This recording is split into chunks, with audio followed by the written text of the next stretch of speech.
Arouna Benga turam dëgg-dëgg di Ahmadou Biya Sow ñu bëri bëgg nañoo xam parcours Arouna Benga mi ngeen teewlu tuuti ma wax leen tey kan mooy Arouna Benga.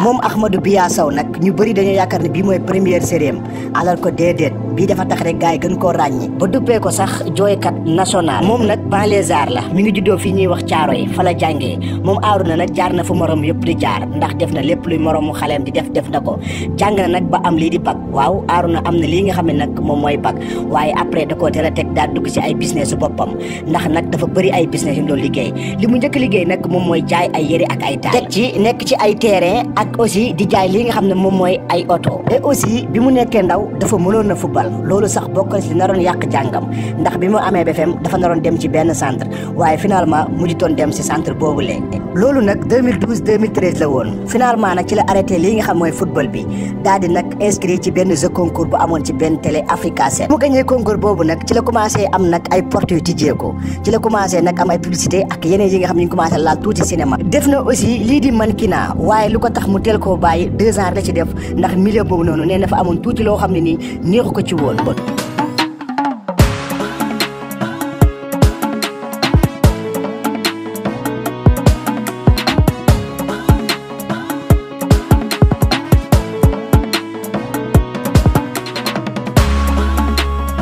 moom nag mi ngi commencé cinéma ak ki ñuy wax Henri Touré yéen a ngi fàttaliku moo la gënal ñoom Bijou Ngoné Aïda Patra ak ñenn ñi mu nekkoon benn affaire bu amoon succès foofu njëkk a génne série boobu sax mi ngi doon daw foofu ñuy wax Sen TV après nag ci la demee maison de production bi ñuy wax Even Prod mu nekkoon ci Mœurs Brigade des femmes temps yooyu nag moom Arouna Benga mi ay lox la si yoroon lox yi gudd defe naa yéen a ngi koy fàttaliku après aussi mu bokk infidèle waaye boobu nag rôle am yàggu fa woon loolu moom moo kidnappoon kii ñuy wax Jibril après aussi mu def lii nga xam moom mooy Teranga aussi après nag ci la ko waa Even Prod woowaatee pour mu ñëw def nag lii nga xam ne moom mooy Cœur brisé moom Arouna nag rôle bu mës a am rôle bandi lay doon ak rôle sadique waaye dañoo xool ci Cœur brisé dafa ñëwaat indi beneen look ci la daggee rasaami daal di ñëwaat nag indi benn boy bi nga xam ne nii maanaam boy bu nooy la ñëpp di ko critiqué mais ñii tam aussi d'accord que ni góor ñu bëri lii lañu war a mel moom Arouna Benga nag fii la jaar tey ba agsi fii nga xam mooy infidèle mu am ci nag succès bu mag a mag tey nag Arouna Benga la leen indi loon mu nekk acteur bu ñëpp di bàyyi xel jamono jiile beneen yoon ak beneen daanaan